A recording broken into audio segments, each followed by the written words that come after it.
Hi, I'm Dave. Welcome to the channel. In this video, I'm going to say some nice things about a Scalextric car. And yes, I am feeling all right.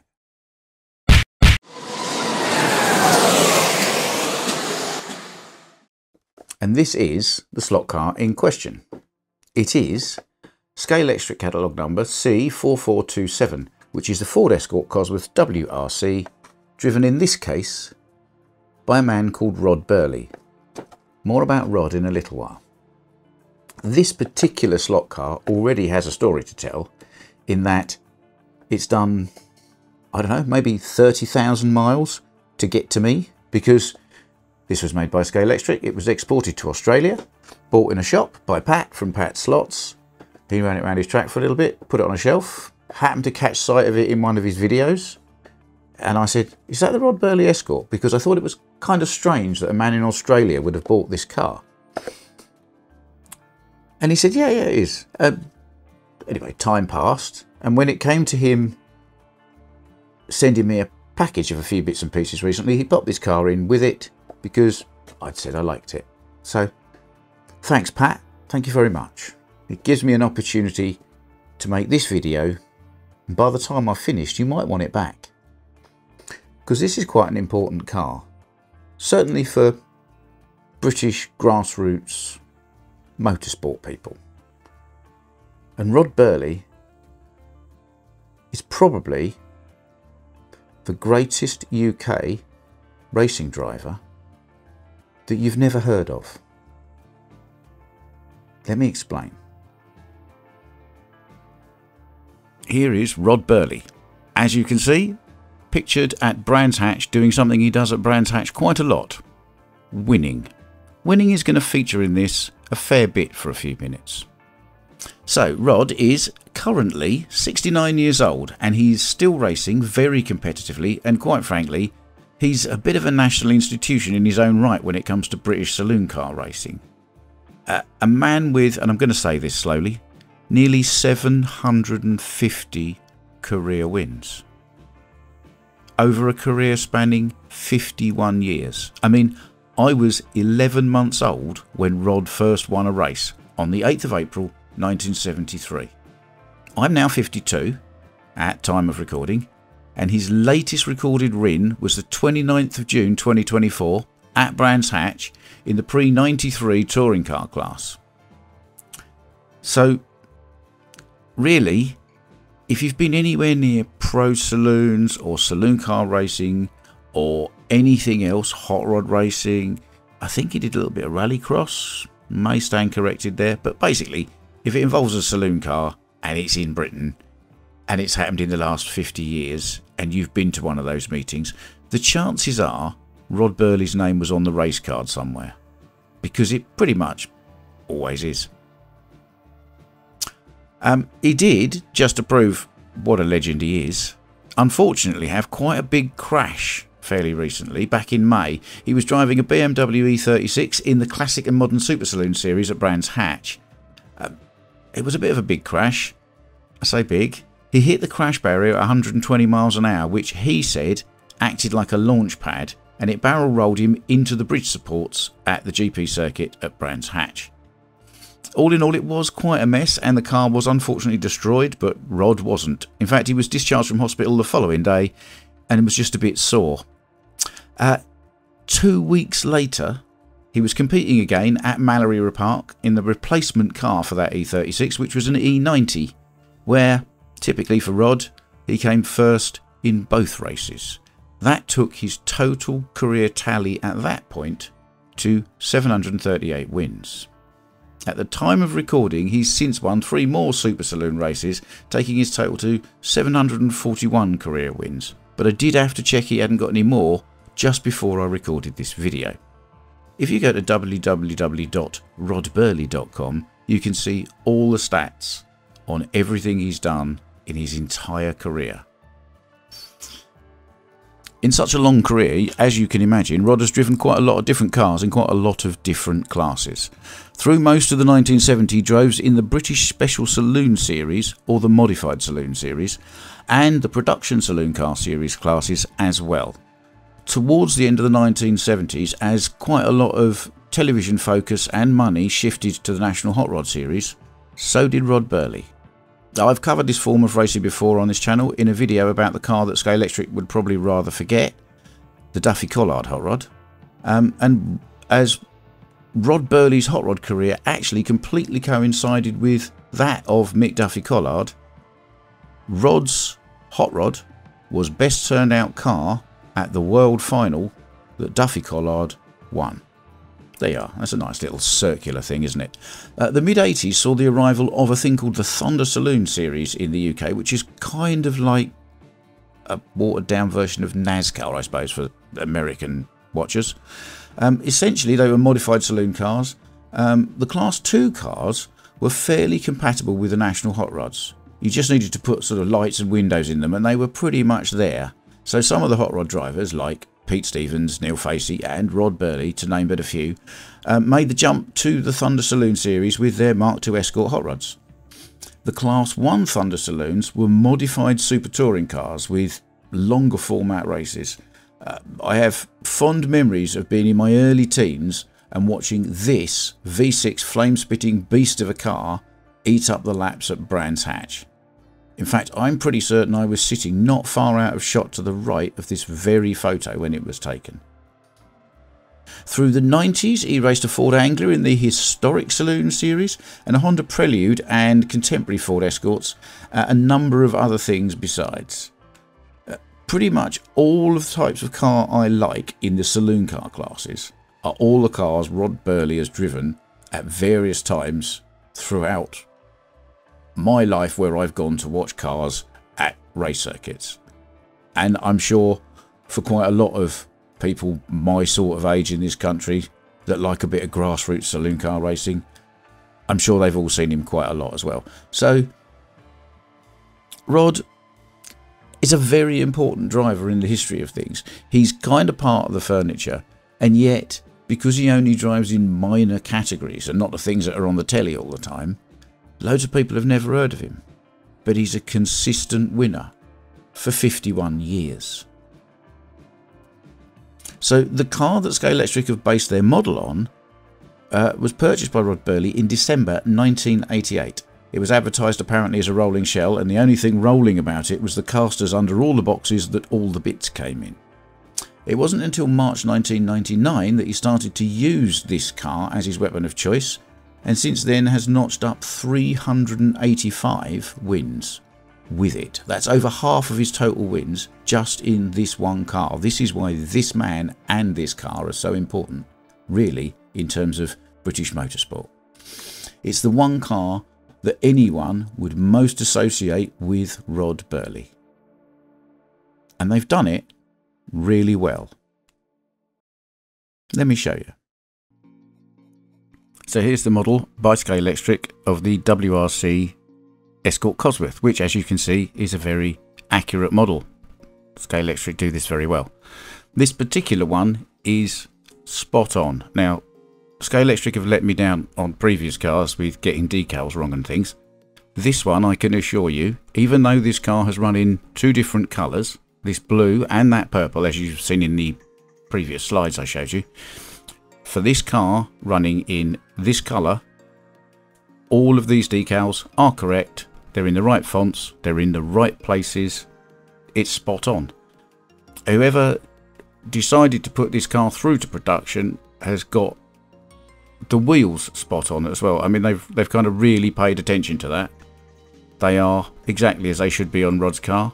As I say, all the decals are correct, all of the colours are correct, and the paint finish is really quite good indeed.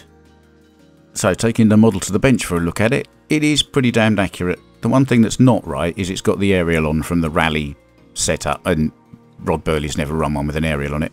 Nice little Ford logo impressed into the bottom, DPR door, and the oh dear Scalextric guide system. But don't worry, Pendle are now selling a kit to convert your guide over to a Slotting Plus guide, which is a much better idea.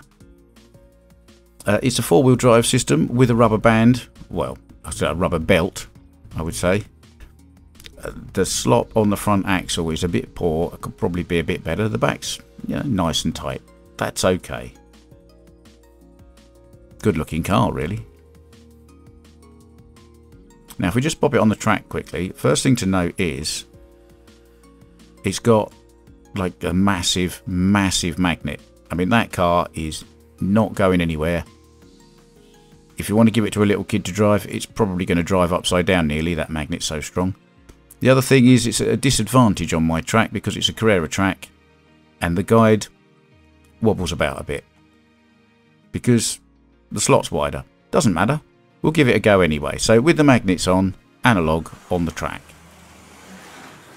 And as you'd expect with such a big magnet in it, it's just like on rails, literally on rails. It could be a train set. It's fairly smooth. There's a slightly, I don't know if you can hear it, a whirring noise. Now that is almost certainly the tyres not being particularly round, but the very strong magnet holding the wheels tightly to the track. I don't know if you can hear that or not. But yeah, overall, it runs fairly quietly. It runs quite smoothly, apart from that whir. But I'm not really a magnet guy. But it's impressive enough out the box like that. I am, however, going to take it apart now.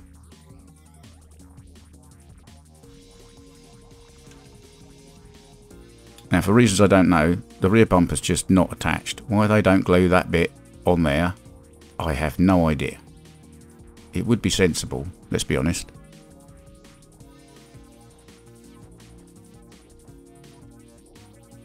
And looking at the chassis, as you can see, there's the belt drive. There is oodles and oodles of that pointless white grease daubed absolutely everywhere over the axles, the bearings, all the gears inside. I think the first thing I'm going to do is just clean most of that off because we don't really need it. The wiring, I think, might have been snagged because now I've loosened it off. As you can see, the guide is springing back to the centre quite a lot better. So when I put it back together, I just have to check I don't snag the wires again. Other than that, it's a fairly standard flat plastic black chassis. I do want to get the magnet out though, so let's just have a bit of a lever out of the motor.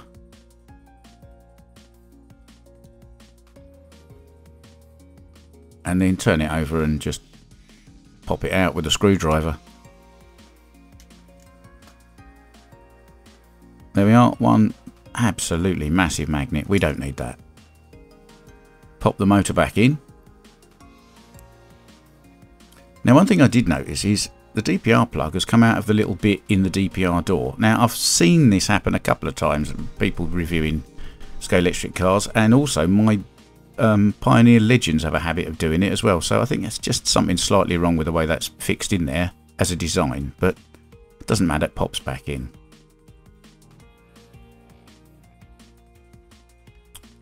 Now, the shell itself, like I say, not sure about that bumper. But there's definitely a few creaks and little bits of rattles.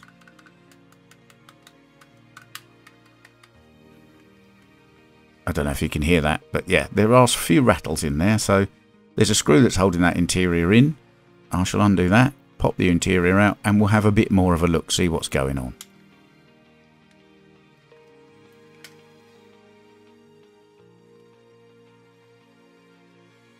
And just giving that a quick knock, that doesn't seem too bad. I'm not hearing the noises, but yeah, I think the glass is a little bit loose. It's glued in, I think, or fixed in, certainly under the roof in 4 places, but the sides are flapping about a little and they're vibrating against the side of the bodywork, the glasses. So I got some of that clear drying canopy glue and ran a load along the back and a load along the front underneath the windscreen, and that's definitely cured most of that noise. Now, the other noise I did find was here. Again, I don't know if you can hear that on camera, but the roll bar is kind of fouling the crash helmet a little bit, and I think that might just vibrate after a while and make a buzzing noise. So I've just super glued the head to the roll bar slightly. And because I've taken the magnet out, I've stuck about 10 or so grams of lead either side of the motor. I mean 10 in total.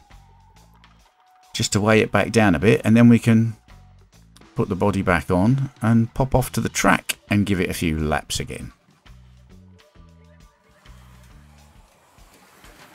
Now I have along the way track sanded the tyres as best I can. I've got them down to the point where there's no tread left on them, and you can hear that combined with the lack of huge magnet and the fact that the tyres are now actually round, this car is very quiet and smooth. Now I'm not going to push my luck with it too much, because obviously it's got the Scalextric guide in, so it's a bit of an unfair thing to try too hard on this track with it until I've changed the guide over. But it is, you know, and people like to take some cars for a pleasant drive around some scenery rather than just trying to race them flat out. This car is ideal for that. It's lovely. It's got a little bit of a tail out happiness about it. I think that's due to the tyres being a bit hard, but generally speaking it's great. Oops. So where are we at with this car? Well, I think it's a brilliant car for a lot of reasons. The time it did on the track, 7.2 seconds, but we are comparing apples with oranges if we look at anything else on my track, because it's all Revo slots and Avant slots and things like that. These cars are not supposed to run with those. It's a pointless comparison. But a 7.2 second, nice car to drive. I think I can probably get some better time out of it, possibly with some better tyres, and certainly by doing that slotting plus guide conversion. It's a very top heavy car, so I don't know that it'll ever be super duper quick. I might try and move some of the weight about. It could possibly do with a little bit more in the rear. But broadly speaking, I love this car. It looks the part. It's the right colours. It's got all the right logos on it. It is the car that has featured very prominently for the last nearly 25 years in British saloon car racing. And it was a great car for Scalextric to make. I mean, no, it's never going to be a big seller because he's not Carlos Sainz or whoever. Pick somebody that drove a Ford Escort. But he is a very, very important driver in British motorsport history. And it is great that Scalextric have kind of gone through this thing of honouring the more niche drivers, giving them a bit of recognition that they probably wouldn't otherwise get, especially, no offence Rod, towards the end of their careers. So, yes, Scalextric, more of this sort of thing. It's really good. So there we are. That's my review of this car. Hope you didn't all fall over and pass out because I said something nice about a Scalextric car. If somebody sends me another one, I might say nice things about that as well. As always, thanks for taking your time to watch one of my videos. If you liked it, you will find a button specifically for that. Thanks, John. Please subscribe to the channel. It's free and it really does help the algorithm. And check out this slot car channel. It's amazing. This guy built an entire slot car track from scratch in a week.